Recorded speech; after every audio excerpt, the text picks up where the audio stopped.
Hello everyone, आज की इस वीडियो में हम देखेंगे रेलवे एनटीपीसी 28 दिसंबर 2020 के सेकेंड शिफ्ट में पूछे गए क्वेश्चंस को। और ये सारे के सारे क्वेश्चंस जो है वो प्लेटफॉर्म के बुक से लिए गए हैं। तो आप इस पूरे वीडियो को अंत तक देखेंगे तो आपको जितने क्वेश्चंस है उसके अलावा बहुत सारे फैक्ट्स के बारे में इंफॉर्मेशन मिलेगी। तो चलिए स्टार्ट करते हैं। हमारा जो पहला क्वेश्चन है हमारे स्क्रीन पे कि निम्न में से कौन कंप्यूटर में सहायक मेमोरी या सेकेंडरी मेमोरी का हिस्सा नहीं है। देखिए, सहायक मेमोरी या सेकेंडरी मेमोरी हम वैसे मेमोरी को कहते हैं जिसमें किसी भी प्रकार का कोई आप चेंजेस नहीं कर सकते हैं। जैसे सीडी, जिसको कंपैक्ट डिस्क बोलते हैं, सीडी हो गया, डीवीडी हो गया, सीडी रोम हो गया, मैग्नेटिक टेप हो गया, फ्लॉपी हो गया, ये सारे के सारे जो है ना सेकेंडरी मेमोरी है।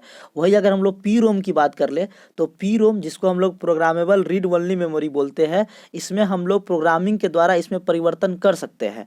तो इसलिए हम लोग क्या कर सकते हैं, इसको सेकेंडरी मेमोरी नहीं बोल सकते। तो हमारा ऑप्शन जो हो जाएगा वो बी क्या हो जाएगा, करेक्ट हो जाएगा।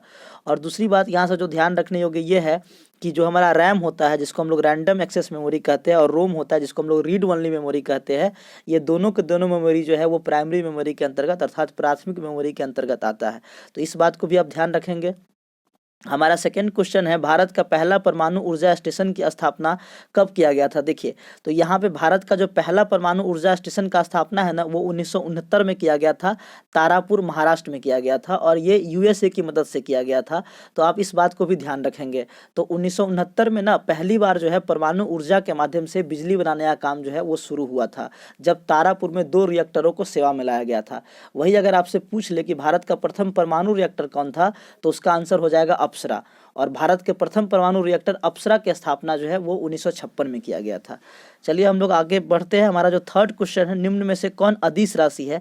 देखिए, अदिश राशि हम लोग वैसी राशि को कहते हैं जिसमें केवल परिमाण होता है और वो योग के साधारण जो गणितीय नियम होता है ना उसके द्वारा जोड़ा या घटाया जाता है, उसे हम लोग क्या कहते हैं, सदिश राशि कहते हैं। तो यहाँ पे ऑप्शन थर्ड जो है हमारा द्रव्यमान है वो हमारा अदिश राशि हो जाएगा। वही हम लोग संवेग के बारे में बात कर ले या बल के बारे में बात करें और वेग के बारे में बात करें तो ये सभी के सभी जो राशियां है वो सदिश राशि है। सदिश राशि वैसी राशि को कहते हैं जिसमें परिमाण के साथ साथ दिशा भी होती है और वो योग के निश्चित नियम, जैसे त्रिभुज नियम हो गया, जैसे 3 और 4 को जब आप त्रिभुज नियम में जोड़ते हैं तो वो 5 हो जाता है, लेकिन गणितीय नियम में जब आप 3 और 4 को जोड़ते हैं तो वो 7 होता है। ये बात मैं आपको इसलिए बता रहा हूँ क्योंकि विद्युत धारा जो है उसमें परिमाण भी होता है और दिशा भी होता है। तो वो जो है वो सदिश राशि होना चाहिए, इलेक्ट्रिक करंट जिसको हम लोग विद्युत धारा बोलते हैं, परंतु वो योग के साधारण नियम को का पालन करता है। जैसे वहाँ पे 3 और 4 को जब आप जोड़ेंगे तो वो 7 ही मिलता है। दैट्स वाई विद्युत धारा जो होता है ना वो हमारा अदिश राशि होता है। तो इस बात को आप याद रखेंगे। हमारा नेक्स्ट क्वेश्चन है, क्वेश्चन नंबर 4, किस नियम के अनुसार स्थिर तापमान पर गैस का आयतन जो है वो दाब के व्युत्क्रमानुपाती होता है। देखिए, टेम्परेचर को जब आप कांस्टेंट मान लेंगे, मतलब तापमान को जब आप स्थिर मानते हैं, और दाब जो प्रेशर होता है ना वो इन्वर्सली प्रोपोर्शन होता है किसके, वॉल्यूम के। और यहाँ से एक रिलेशन आता है P1 V1 बराबर P2 V2 और ये कहा गया था बॉयल्स के द्वारा। तो यहाँ पे आंसर हमारा क्या हो जाएगा, ऑप्शन ए जो हो जाएगा वो करेक्ट हो जाएगा, बॉयल का नियम। वही अगर आपसे चार्ल्स का नियम पूछ लिया था तो चार्ल्स के अनुसार क्या था कि चार्ल्स ने क्या किया था, दाब को कांस्टेंट माना था, स्थिर माना था, और उन्होंने वॉल्यूम और टेम्परेचर के बीच में, आयतन और तापमान के बीच में एक रिलेशन निकाला था कि आयतन जो होता है वो तापमान के समानुपाती होता है। वही अगर हम लोग गैलुसाक के नियम की बात कर ले तो गैलुसाक का जो नियम था उसके अनुसार क्या था, इसने क्या किया था कि आयतन को स्थिर माना था और प्रेशर और टेम्परेचर के बीच में एक रिलेशन निकाला था, और उन्होंने कहा था कि प्रेशर जो होता है वो टेम्परेचर के समानुपाती होता है। तो ये सारे बात को आप ध्यान रखेंगे, ये सब के सब जो है वो एक्स्ट्रा फैक्ट्स के रूप में आपको बहुत काम आएंगे। अगला क्वेश्चन है हमारा, निम्नलिखित में से क्या परिसंचरण तंत्र का अंग नहीं है। देखिए, परिसंचरण तंत्र हम लोग वैसे अंग को कहेंगे जो क्या है कि रक्त को आपके पूरे शरीर में भेजने में काम आता है, वैसे अंग को हम लोग परिसंचरण तंत्र के कैटेगरी में रखते हैं। तो यहाँ पे आपका हृदय हो गया, रक्त हो गया और धमनी हो गया, ये सभी के सभी परिसंचरण तंत्र है। वही अगर हम लोग ऑप्शन ए बड़ी आंत को देख ले तो बड़ी आंत जो है हमारा परिसंचरण तंत्र नहीं जबकि पाचन तंत्र के अंतर्गत आता है। और पाचन तंत्र में भी भोजन का जो संपूर्ण पाचन होता है वो छोटी आंत में होता है, और बड़ी आंत में अगर पूछा जाए कि भोजन का पाचन होता है तो क्या नहीं, तो बड़ी आंत में भोजन का पाचन नहीं होता, जबकि बड़ी आंत में केवल जल का अवशोषण होता है। अगर हम लोग हृदय, रक्त और धमनिया के बारे में बात कर ले तो धमनी में जो होता है ना वो शुद्ध रक्त प्रवाहित होता है। अपवाद के रूप में फुफ्फुस धमनी है जिसमें अशुद्ध रक्त प्रवाहित होता है, और एक और होता है सीरा में अशुद्ध रक्त प्रवाहित होता है, जिसमें मतलब कि ऑक्सीजन नहीं होता है, वैसे रक्त को अशुद्ध रक्त बोलते हैं।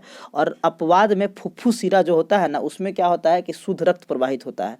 तो आप इस सारी बातों को ध्यान रखेंगे। अगला क्वेश्चन है हमारा, कंप्यूटर की भौतिक स्मृति से संग्रहित परिणाम निकालने की प्रक्रिया को क्या कहते हैं। देखिए, जैसे मान लीजिए कि आप कंप्यूटर में टाइपिंग कर रहे हैं और टाइपिंग करने के बाद आप प्रिंटर के द्वारा जब हार्ड कॉपी को बाहर निकालते हैं तो आप क्या कहते हैं कि प्रिंटर आपका एक आउटपुट डिवाइस का काम कर रहा है। मतलब क्या कि आप कंप्यूटर में इनपुट दिए हैं और आउटपुट के रूप में उस कागज़ को प्राप्त करते हैं।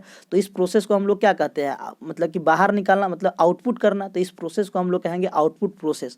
तो हमारा ऑप्शन ए जो हो जाएगा वो सही हो जाएगा। देखिए ऑप्शन बी जो है, प्रोग्रामिंग के द्वारा हम लोग क्या करते हैं, कंप्यूटर में कोई भी डेटा है उसमें हम लोग कुछ चेंजेस कर सकते हैं। और इनपुट प्रोसेस, जैसे मान लीजिए आप कंप्यूटर को कुछ भी दे रहे हैं, जैसे अगर आप माउस का प्रयोग कर रहे हैं तो माउस के द्वारा अगर आप कुछ भी दे रहे हैं, माउस के द्वारा अगर आप कुछ भी दे रहे हैं तो माउस क्या कर रहा है, इनपुट का काम कर रहा है। ठीक है, तो आप इन चीज़ों को ध्यान रखेंगे। अगला क्वेश्चन है हमारा कि टैक्सोनॉमी का जनक किसे कहा जाता है। देखिए, टैक्सोनॉमी का हिंदी होता है वर्गीकरण, और वर्गीकरण का जनक जो है हमारा जो ऑप्शन थर्ड है, कार्ल लिनियस को कहा जाता है। कार्ल लिनियस की एक पुस्तक थी सिस्टमा नेचर, इसमें इन्होंने क्या किया था कि जीवधारियों को दो जगत में बांटा था। इसके अनुसार जो है जीवधारी दो भाग में डिवाइड है, पादप जगत और जंतु जगत। तो इसलिए हमारा आंसर जो हो जाएगा ऑप्शन सी जो हो जाएगा वो सही हो जाएगा। अगर हमसे पूछ लिया जाए कि एक विटकर था, विटकर के अनुसार विटकर ने क्या किया था कि 5 जगत का वर्गीकरण दिया था। इन्होंने बताया था कि जीवों को 5 जगत में बांटा गया है, मोनेरा, प्रोटिस्टा, पादप, कवक और जंतु।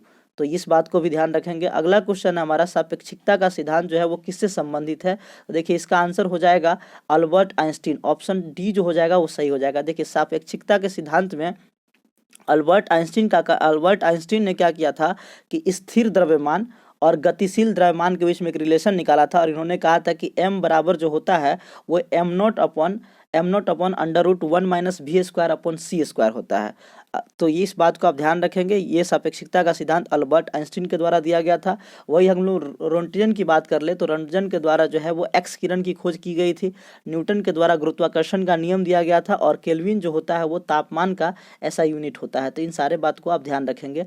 अगला क्वेश्चन है हमारा क्वेश्चन नंबर 9, भाभा परमाणु अनुसंधान केंद्र बार्क का फुल फॉर्म होता है भाभा एटॉमिक रिसर्च सेंटर।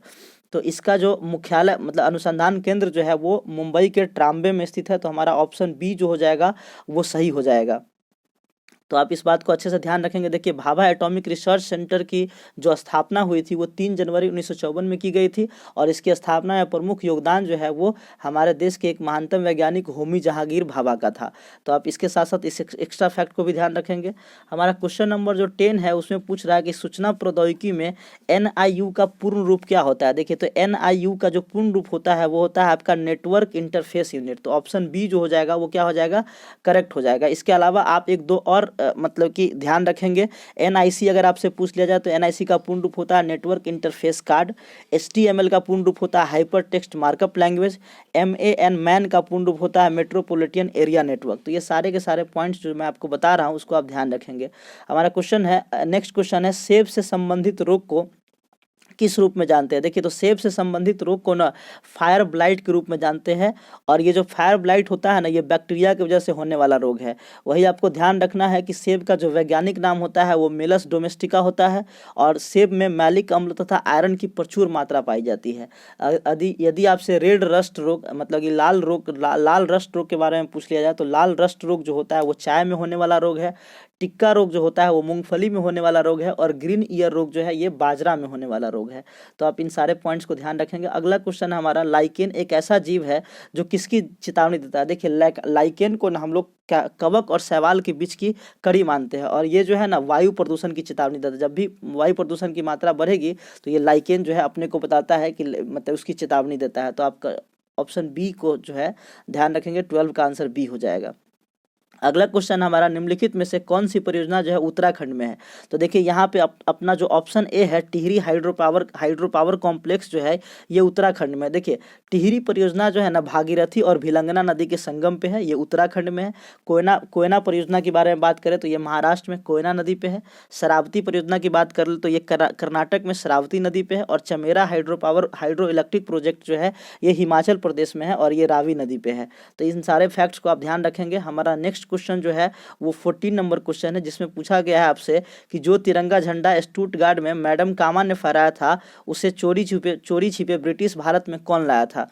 तो इसका आंसर हो जाएगा आपका ऑप्शन ए, इंदुलाल याग्निक।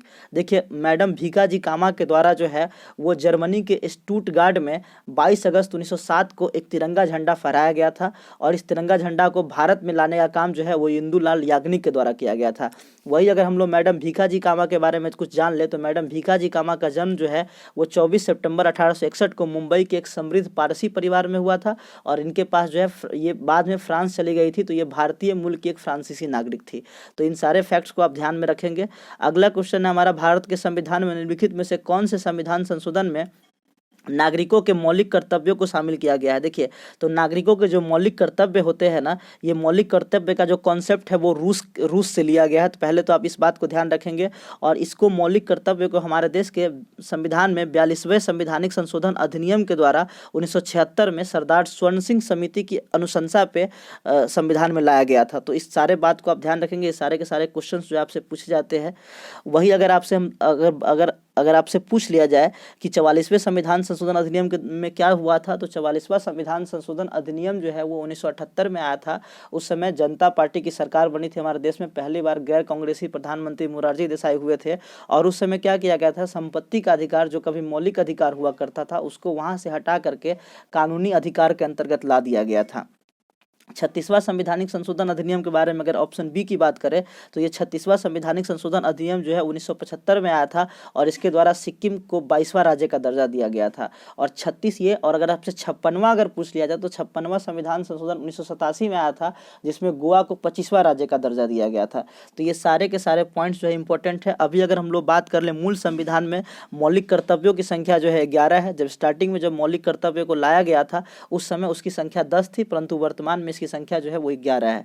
तो ये सारे एक क्वेश्चन से आपके बहुत सारे कॉन्सेप्ट जो है क्लियर हो रहा है। अगर कोई भी क्वेरी होगा तो आप कमेंट सेक्शन में अपना क्वेरी जरूर डालेंगे। नेक्स्ट क्वेश्चन है, इनमें से कौन सा पुरस्कार केवल संगीत से संबंधित है। देखिए तो आपका ऑप्शन डी जो है ग्रैमी पुरस्कार जो है वो संगीत से संबंधित है। ग्रैमी पुरस्कार संगीत के क्षेत्र में 1959 से दिया जाता है। वही आपसे पूछ लिया जाए कि ऑस्कर पुरस्कार जो है ये फिल्म के क्षेत्र में दिया जाता है और ये 1929 से दिया जाता है। इसके अलावा अगर आप पुलित्जर पुरस्कार, ये बहुत पूछता है एग्जाम में, पुलित्जर पुरस्कार पत्रकारिता के क्षेत्र में 1917 से दिया जा रहा है। और मान बुकर पुरस्कार जो है ये साहित्य के क्षेत्र में 1969 से दिया जाता है। कलिंग पुरस्कार अगर आपसे पूछ लिया जाए तो ये विज्ञान के क्षेत्र में 1952 से दिया जाता है। तो ये सारी चीज़ों को आपको अच्छे से ध्यान रखना है। और एक ग्रैमी होता है और एक एमी होता है। तो एमी पुरस्कार जो है वो टेलीविजन से संबंधित है, इस बात को भी आप ध्यान रखेंगे। अगला क्वेश्चन है हमारा कि भारत में राष्ट्रीय आय की गणना का पहला प्रयास किसने किया था। देखिए तो राष्ट्रीय आय की गणना का पहला प्रयास जो है दादा भाई नौरोजी के द्वारा 1867-68 में किया गया था और जिसमें इन्होंने 1868 में ये बताया था कि भारत में जो प्रति व्यक्ति जो आय है वो 20 रुपया है, ये उसी समय बताया गया था। वही अगर हम लोग बात कर ले पीसी महालनोबिस की, ये बहुत इंपॉर्टेंट नाम है। भारत सरकार के द्वारा जब 1949 में एक राष्ट्रीय आय समिति का स्थापना किया गया था, उसके अध्यक्ष जो है पीसी महालनोबिस को बनाया गया था और उस समिति के जो सदस्य थे वो उसमें डॉक्टर आर गाडगिल तथा वी.के.आर.वी. राव भी थे। तो वी.के.आर.वी. राव यहाँ पे अब दिख रहा है ऑप्शन ए में, तो इस बात को ध्यान रखेंगे। साथ ही साथ भारत की जो दूसरी पंचवर्षीय योजना थी वो पीसी महालनोबिस के मॉडल पर आधारित था, इसलिए इसको महालनोबिस मॉडल भी कहा गया था दूसरी पंचवर्षीय योजना को। तो ये सारा का सारा पॉइंट्स जो है वेरी वेरी इंपॉर्टेंट है। सूर्य का चमकता हुआ सतह जो है क्या कहलाता है। देखिए सूर्य का जो चमकता हुआ सतह है उसको हम लोग फोटोस्फीयर बोलते हैं, ठीक है, फोटोस्फीयर ध्यान रखेंगे। और अगर आपसे पूछ लिया जाए कि सूर्य का बाह्यतम भाग क्या कहलाता है तो बाह्यतम भाग को हम लोग किरीट या कोरोना कहते हैं। और जो आप ऑप्शन डी देख रहे हैं क्रोमोस्फीयर, ये क्रोमोस्फीयर क्या होता है, फोटोस्फीयर और कोरोना के बीच का जो भाग होता है ना उसे हम लोग क्रोमोस्फीयर कहते हैं। लिथोस्फीयर मतलब कि स्थल मंडल को हम लोग कहते हैं जहाँ पे हम लोग रह रहे हैं। एटमॉस्फेयर वायुमंडल जो विभिन्न गैसों का आवरण है। तो ये सब चीज़ को आप ध्यान रखेंगे। अगला क्वेश्चन है हमारा मोपला विद्रोह कब हुआ था। देखिए मोपला विद्रोह हुआ था आपके 1921 से 1922 में, ऑप्शन सी हो जाएगा। ये मोपला विद्रोह जो है वो केरल के मालाबार क्षेत्र में हुआ था और ये जो नेतृत्व हुआ था वो अली मुस्लियार के नेतृत्व में हुआ था। और ये इसके पीछे जो कारण था वो इसलिए था कि वहाँ के जो जमींदार थे वो मुस्लिम किसानों के साथ अत्याचार कर रहे थे, जिस वजह से अली मुस्लियार के नेतृत्व में केरल के मालाबार क्षेत्र में 1921 से 22 में मोपला विद्रोह हुआ था। तो हमारा ऑप्शन सी जो हो जाएगा वो करेक्ट हो जाएगा। देखिए नेक्स्ट क्वेश्चन है क्वेश्चन नंबर 20। भारत सरकार ने इंद्रधनुष फ्रेमवर्क कार्यक्रम की शुरुआत किस लिए की थी? देखिए इंद्रधनुष फ्रेमवर्क कार्यक्रम की बात अगर आपसे पूछा जाए तो इसका आंसर हो जाएगा सार्वजनिक क्षेत्र के बैंकों का पुनरुद्धार करने के लिए। देखिए इसमें क्या किया गया था, जो सार्वजनिक क्षेत्र के जितने भी हमारे बैंक है, जैसे मान लीजिए SBI है या फिर PNB है या फिर बैंक ऑफ इंडिया है, तो इस सभी बैंकों को मतलब इस बैंक जो है अपने सुचारू रूप से अपना काम अच्छे से कर सके, सरकार से इंडिपेंडेंट होकर के, उसके लिए क्या किया था, 7 सूत्री कार्यक्रम लाया गया था। तो इंद्रधनुष में भी 7 रंग होता है, इसलिए हम लोग इसका नाम जो है, इसका नामकरण जो है वो इंद्रधनुष फ्रेमवर्क कार्यक्रम के रूप में कर दिया गया। तो इसका आंसर जो हो जाएगा वो 20 का डी हो जाएगा। वही अगर आपसे पूछ लिया जाए मिशन इंद्रधनुष किससे संबंधित है, तो मिशन इंद्रधनुष जो है वो बच्चों के टीकाकरण से संबंधित है। और इस मिशन इंद्रधनुष को जो है 25 दिसंबर 2014 को, जो 25 दिसंबर को अटल बिहारी वाजपेयी जी का जन्मदिन है और जिसे सुशासन दिवस के रूप में मनाते हैं, उसी दिन जो है वो मिशन इंद्रधनुष को प्रधानमंत्री नरेंद्र मोदी के द्वारा इंप्लीमेंट किया गया था। तो मिशन इंद्रधनुष अलग है, टीकाकरण से संबंधित है। वही अगर इंद्रधनुष फ्रेमवर्क कार्यक्रम कहेगा तो ये सार्वजनिक क्षेत्र के बैंकों का पुनरुद्धार के लिए है। तो ये दोनों बात को आप अच्छे से ध्यान रखेंगे। अगला क्वेश्चन है हमारा कि एन जो है वो कहाँ की मुद्रा है। देखिए एन जो है ना वो आपकी क्या है, जापान की मुद्रा है। जापान की राजधानी जो है वो टोक्यो है और जापान की मुद्रा जो है वो एन है। तो ऑप्शन बी जो हो जाएगा करेक्ट हो जाएगा। वही अगर आपसे पूछ लिया जाए कि मालदीव, तो मालदीव की राजधानी माले है और इसकी जो करेंसी, इसकी जो मुद्रा है वो क्या है, रुपया है। वही अगर आपसे पूछ लिया जाए बाली, तो बाली जो होता है ना वो इंडोनेशियन द्वीप पे स्थित एक देश है और इसकी जो राजधानी है वो देनपसार है और मुद्रा जो है वो इंडोनेशियन रुपया ही है। और दक्षिण कोरिया के बारे में अगर हमसे बात कर लिया जाए तो दक्षिण कोरिया की राजधानी जो है वो आपकी क्या है, सियोल है और दक्षिण कोरिया का जो मुद्रा है वो वॉन है। तो देखिए एक क्वेश्चन से कितने सारे क्वेश्चंस आपके तैयार हो रहे हैं। अगला क्वेश्चन अपना, किसने ईस्ट इंडिया कंपनी के खिलाफ प्लासी का युद्ध लड़ा था? देखिए प्लासी का जो युद्ध हुआ था ना वो आपका 23 जून 1757 को हुआ था और उस समय बंगाल के जो नवाब थे ना वो सिराजुद्दौला थे। तो आपका ऑप्शन जो बी जो हो जाएगा वो करेक्ट हो जाएगा। तो प्लासी के युद्ध में अगर आपसे पूछ लिया जाए कि अंग्रेजी सेना का नेतृत्व किसने किया था, तो रॉबर्ट क्लाइव ने किया था और बंगाल के नवाब इधर से सिराजुद्दौला थे। यहाँ पे ध्यान आप ये रखेंगे कि सिराजुद्दौला का एक सेनापति था मीर जाफर, जिसने इसको धोखा दिया था और अंग्रेजों का साथ दे दिया था। तो जब सिराजुद्दौला मारा गया था उसके बाद मीर जाफर को बंगाल का नवाब बना दिया गया था। वही अगर टीपू सुल्तान के बारे में बात कर लिया तो टीपू सुल्तान जो है मैसूर के एक महानतम शासक में से एक थे। ये हैदर अली के पुत्र थे। और अलवर्दी खां जो थे वो सिराजुद्दौला के नाना थे। मतलब सिराजुद्दौला से पहले बंगाल के नवाब जो थे वो 1740 से 1756 तक अलवर्दी खानी थे। अलवर्दी खान ने अंग्रेजों की तुलना जो है मधुमक्खी से की थी, मधुमक्खी के छाता से की थी। इन्होंने कहा था कि अगर इनको आप नहीं छेड़ेंगे तो ये शहद देंगे और अगर आप छेड़ देते तो ये काट काट करके आपको फुला देंगे। तो ये सारा बात जो है ध्यान रखिएगा। 22 नंबर क्वेश्चन हमारा हो गया। नेक्स्ट क्वेश्चन है 23rd। इसमें पूछ रहा है कि कौन से राष्ट्र ने 5 बार कॉमनवेल्थ गेम्स की मेजबानी की है? देखिए तो इसका आंसर जो हो जाएगा वो ऑस्ट्रेलिया हो जाएगा। सर्वाधिक बार कॉमनवेल्थ गेम्स, अभी तक 5 बार जो है कॉमनवेल्थ गेम्स की मेजबानी जो है वो ऑस्ट्रेलिया के द्वारा किया गया है। ठीक है। और ये कॉमनवेल्थ गेम्स जो है जिसको हम लोग राष्ट्रमंडल खेल के रूप में भी जानते हैं, इस कॉमनवेल्थ गेम की शुरुआत जो है वो सर्वप्रथम 1930 में कनाडा में हुआ था। कनाडा के हैमिल्टन में हुआ था। इस बात को ध्यान रखेंगे। उसके बाद इसका जो दूसरा आयोजन, प्रत्येक 4 वर्ष पे इसका आयोजन किया जाता है। तो दूसरा आयोजन जो हुआ था वो 1934 में इंग्लैंड की राजधानी लंदन में हुआ था, जिसमें पहली बार भारतीय टीम ने भी भाग लिया था। और ये राष्ट्रमंडल खेल जो होते हैं वो उसमें वे सभी देश भाग लेते हैं जो कभी न कभी ब्रिटिश साम्राज्य के उपनिवेश रहे हैं। तो अभी वर्तमान में कॉमनवेल्थ के सदस्यों की जो संख्या है वो आपके 54 है।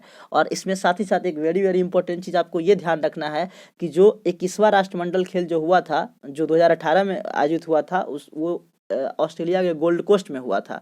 ठीक है। और नेक्स्ट जो 22वां राष्ट्रमंडल खेल होने वाला है जो कि इस साल होगा, 2022 में होगा, इसका आयोजन इंग्लैंड के बर्मिंघम में होगा। तो इस दोनों बात को आप ध्यान रखिएगा, ये पूछ सकता है आपसे क्वेश्चन। नेक्स्ट क्वेश्चन है हमारा 24 नंबर की, साहित्य अकादमी का मुख्यालय कहाँ स्थित है? देखिए साहित्य अकादमी का जो मुख्यालय है वो आपका नई दिल्ली में स्थित है। तो ऑप्शन बी जो हो जाएगा वो हमारा करेक्ट हो जाएगा। साहित्य अकादमी की स्थापना है 12 मार्च 1954 में एक स्वायत्त संस्था के रूप में किया गया था। ठीक है। और कोलकाता, मुंबई, बेंगलुरु और चेन्नई में इसके कार्यालय है। तो आप इस बात को ध्यान रखेंगे। अगला क्वेश्चन हमारा 25 नंबर की, प्रसिद्ध गोल गुंबद जो है वो कहाँ स्थित है? देखिए गोल गुंबद जो है ना वो आपके कर्नाटक में स्थित है। तो आपका ऑप्शन सी जो हो जाएगा ना वो आपका करेक्ट हो जाएगा। देखिए गोल गुंबद के बारे में आपको जो इंपॉर्टेंट फैक्ट है वो ये है कि गोल गुंबद बीजापुर के सुल्तान मोहम्मद आदिल शाह का मकबरा है। तो आप इस बात को एकदम अच्छे से ध्यान रखेंगे। वही आपसे एक दो चीज़ और आप इसके साथ साथ मैं बता देता हूँ। गोलकुंडा किला जो है वो हैदराबाद तेलंगाना में स्थित है। कोचीन का किला केरल में स्थित है। 2.5 दिन का झोपड़ा अजमेर में स्थित है। बूंदी का किला बूंदी राजस्थान में स्थित है। दिलवारा का जैन मंदिर माउंट आबू राजस्थान में है। बीबी का मकबरा जिसको औरंगजेब के द्वारा बनाया गया था, ये औरंगाबाद महाराष्ट्र में स्थित है। पादरी की हवेली पटना में स्थित है। और हिलती मीनारे जो है अहमदाबाद में स्थित है। ये सारे के सारे फैक्ट्स जो है आप अच्छे से ध्यान रखेंगे। अगला क्वेश्चन है हमारा, जालियांवाला बाग नरसंहार जो है वो किस तिथि को हुआ था। देखिए जालियांवाला बाग नरसंहार जो हुआ था उसके पीछे जो कारण था पहले आप उसको समझिए। देखिए जालियांवाला बाग नरसंहार से पहले क्या किया गया था, 19 मार्च 1919 को रॉलेक्ट एक्ट लाया गया था। रॉलेक्ट एक्ट ब्रिटिश सरकार के द्वारा लाया गया था, जिससे हम लोगों ने काला कानून कहा था। इसमें क्या था कि बिना वकील और बिना दलील के, मतलब बिना अपील, बिना दलील, बिना वकील के शक के आधार पर किसी को भी गिरफ्तार किया जा सकता है। ऐसे में क्या हुआ था कि डॉक्टर सतपाल और सैफुद्दीन किचलू को गिरफ्तार कर लिया गया था। तो उनकी गिरफ्तारी के विरोध में, मतलब कि लोग जो है वो एक जगह इकट्ठा हुए थे, कैसे उन्हें बाहर निकाला जाए, उन्हें कैसे छुड़ाया जाए। तो इस जो जनसभा था ना, उस पर जनरल डायर ने अंधाधुंध गोलियां चलवाई थी, ठीक है, जिस वजह से क्या हुआ था। और ये घटना जो है आपके 13 अप्रैल 1919 को हुआ था। तो आपका ऑप्शन बी जो हो जाएगा वो क्या हो जाएगा, करेक्ट हो जाएगा। तो जालियांवाला बाग नरसंहार किस तिथि को हुआ था, 13 अप्रैल 1919 को हुआ था। क्यों हुआ था ये भी मैं आपको बता दिया हूँ। देखिए अगला जो क्वेश्चन है वो जालियांवाला बाग नरसंहार से ही पूछ लिया गया है। देखिए जालियांवाला बाग नरसंहार जो हुआ था उस समय आपके जो है मतलब पूछ रहा है कि वायसराय का मतलब किस वायसराय के कार्यकाल के दौरान ये हुआ था। तो उस समय जो वायसराय था भारत का वो आपके क्या था, लॉर्ड चेम्सफोर्ड था। तो लॉर्ड चेम्सफोर्ड के समय में जालियांवाला बाग नरसंहार भी हुआ था। साथ ही साथ खिलाफत आंदोलन की शुरुआत भी लॉर्ड चेम्सफोर्ड के समय में ही हुई थी। असहयोग आंदोलन जो महात्मा गांधी जी के द्वारा शुरू किया गया था ये भी लॉर्ड चेम्सफोर्ड के समय में ही हुआ था। और जालियांवाला बाग हत्याकांड के बाद जो हमारे देश के जो एक मतलब महाकवि थे रविंद्रनाथ टैगोर, इन्होंने नाइटहुड की उपाधि जो है वो वापस कर दी थी। दूसरा अगर आप ऑप्शन ए को देखें लॉर्ड रिपन, तो लॉर्ड रिपन जो है इन्हें स्थानीय स्वशासन का जनक कहा जाता है भारत में। और जो वर्नाक्यूलर प्रेस एक्ट आया था समाचार पत्रों के अगेंस्ट, समाचार पत्रों के लिए, उसको जो है ख़त्म करने का काम भी लॉर्ड रिपन ने किया था। और फ्लोरेंस नाइटिंगेल ने लॉर्ड रिपन को भारत का उद्धारक भी कहा था। तो इस बात को भी आप ध्यान रखेंगे। वही अगर आप लॉर्ड डलहौजी की बात कर ले तो लॉर्ड डलहौजी का एक फेमस था व्यक्तिगत सिद्धांत, जिसको हम लोग डॉक्ट्रिन ऑफ लैप्स या हड़प नीति कहते हैं। इसने क्या जबरदस्ती बहुत सारे राज्यों को ब्रिटिश साम्राज्य में मिला लिया था। और लॉर्ड इरविन की बात कर ले तो लॉर्ड इरविन के समय में गांधी जी और इरविन के बीच में समझौता हुआ था, 5 मार्च 1931 को हुआ था, जिसमें यह डिसीजन लिया गया था कि गांधी जी उसके बाद जो है सविनय अवज्ञा आंदोलन को स्थगित कर दिए थे। और कांग्रेस जो है वो दूसरे गोलमेज सम्मेलन में भाग लेने के लिए तैयार हुए थे। और दूसरे गोलमेज सम्मेलन में कांग्रेस की ओर से गांधी जी गए थे। इस बात को भी आप ध्यान रखेंगे।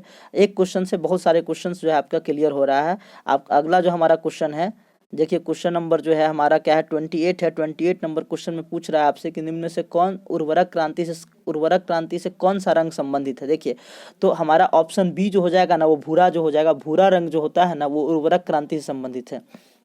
वही अगर आपसे गुलाबी रंग के बारे में पूछ लिया जाए तो गुलाबी रंग से हमारा जो संबंधित है उसको हम लोग बोलते हैं झींगा मछली के उत्पादन से संबंधित है। काला क्रांति जो है वो पेट्रोलियम के उत्पादन से संबंधित है। और सुनहरी क्रांति जो है ये हमारा बागवानी उत्पादन में वृद्धि से संबंधित है। तो इस चारों बात को आप ध्यान रखेंगे। अगला क्वेश्चन कह रहा है पृथ्वी ग्रह का वह क्षेत्र जहाँ जीवन मौजूद है उसे क्या कहा जाता है। देखिए सबसे बड़ी बात यह है कि जहाँ पे जीवन होगा तो जीवन जीने के लिए आदमी को पीने के लिए पानी चाहिए, सांस लेने के लिए ऑक्सीजन चाहिए और रहने के लिए मकान चाहिए। अर्थात मकान के लिए तो आपका स्थल मंडल हो गया, जल के लिए जल मंडल हो गया, और सांस लेने के लिए ऑक्सीजन अर्थात वायुमंडल हो गया। और जल मंडल, स्थल मंडल और वायुमंडल तीनों का जो सम्मिलित रूप होता है ना उसे हम लोग क्या कहते हैं, जैव मंडल कहते हैं। तो हमारा ऑप्शन ए जो हो जाएगा वो करेक्ट हो जाएगा।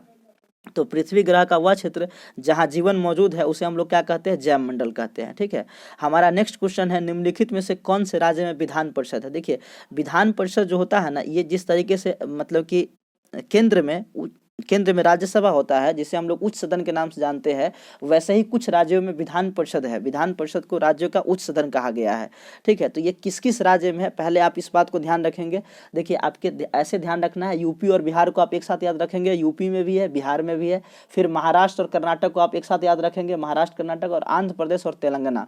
तो टोटल मिलाकर के अभी वर्तमान में 6 राज्यों में विधान परिषद है। वही हम लोग इसके सीट की बात कर ले तो यूपी में विधान परिषद के सीटों की संख्या 100 है, बिहार में 75 है, कर्नाटक में भी 75 है, महाराष्ट्र में 78 है, आंध्र प्रदेश में 50 है और तेलंगाना में 40 है। तो इस बात को भी आप ध्यान रखेंगे। वही अगर विधान परिषद के बारे में बात कर ले तो विधान परिषद की जो मतलब कि विधान परिषद के बारे में जो वर्णन किया गया है वो भारतीय संविधान के अनुच्छेद 169 में किया गया है। और विधान परिषद का सदस्य बनने के लिए न्यूनतम आयु जो है वो 30 वर्ष होती है और इसके सदस्यों का जो कार्यकाल होता है वो आपके 6 वर्ष का होता है, परंतु प्रत्येक 2 वर्ष पे जो है वो 1/3 सदस्य अवकाश ग्रहण कर लेते हैं। जैसे राज्यसभा में होता है केंद्र में, वैसे ही राज्यों में विधान परिषद में होता है। तो अब इस सारे बात को ध्यान रखेंगे। अगला क्वेश्चन हमारा, संयुक्त राष्ट्र सुरक्षा परिषद का मुख्यालय कहाँ स्थित? देखिए, संयुक्त राष्ट्र सुरक्षा परिषद जो है संयुक्त राष्ट्र संघ का एक अंग है और जिसका मुख्यालय जो है आपका कहाँ, न्यूयॉर्क। ऑप्शन डी जो हो जाएगा वो राइट हो जाएगा, न्यूयॉर्क में है। देखिए, संयुक्त राष्ट्र संघ की स्थापना 24 अक्टूबर 1945 को हुआ था। वर्तमान में संयुक्त राष्ट्र संघ के सदस्य देशों की संख्या जो है 193 है और 190 जो अंतिमा सदस्य देश जो बना है वो दक्षिणी सूडान बना है। तो इस बात को भी आप ध्यान रखना है। अगला क्वेश्चन हमारा, नेट नेशनल प्रोडक्ट क्या है, मतलब एनएनपी क्या होता है? देखिए, एनएनपी को समझने के लिए आप थोड़ा सा 1-2 चीज़ों को हमारे साथ समझेंगे। नेट नेशनल प्रोडक्ट को समझने से पहले मैं आपको बता देता हूँ जीडीपी क्या होता है। देखिए, जीडीपी का फुल फॉर्म होता है ग्रॉस डोमेस्टिक प्रोडक्ट, अर्थात सकल घरेलू उत्पाद। सकल घरेलू उत्पाद जो होता है ना वो एक मतलब किसी भी देश में एक वर्ष में, मतलब किसी भी देश की सीमा के भीतर एक वर्ष में जितना भी उत्पादन और सेवा हुआ है ना वो सबका सब जीडीपी कहलाता है। ठीक है, अगर आपसे पूछ लिया जाए जीएनपी क्या होता है, ग्रॉस नेशनल प्रोडक्ट क्या होता है, सकल राष्ट्रीय उत्पाद क्या होता है, तो देखिए, कुछ विदेशी लोग भी आपके देश में काम करते हैं और कुछ आपके देश के लोग बाहर जाके भी काम करते हैं। तो जो विदेशी लोग आपके देश में कमा रहे हैं उसके इनकम को हटा दीजिए और आपके बाहर में जो आपके भाई लोग काम कर रहे हैं विदेश में उसके इनकम को साथ में जोड़ दीजिए तो आपका बन जाएगा क्या, जीएनपी बन जाएगा, ग्रॉस नेशनल प्रोडक्ट बन जाएगा।